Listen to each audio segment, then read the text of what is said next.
Hello everyone, welcome back to my channel. Many of times you might have faced the issue regarding installing of Windows Update. The problem occurs because Windows Update files get corrupted due to few issues. Hence, removing the corrupted files sometimes solves the issue, which can be done easily. So that I will show you here. So let's see how we'll do it. This is very simple. What you have to do, you have to double click on this PC and double click on the drive where your Windows was installed. Suppose my Windows is installed over in C drive, so double click on C drive. From here you have to click on Windows. Then we have to find software distribution.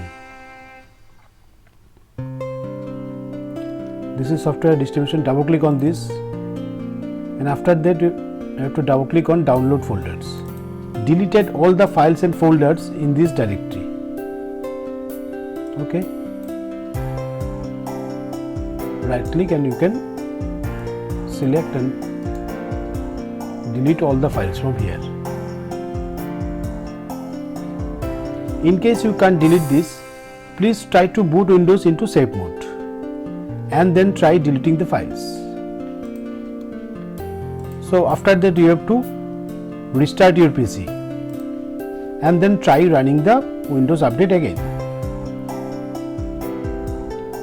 I think this time it will work. Always thanking you guys for watching my video. If you really like this, please do subscribe and share it with others. Thank you and be safe.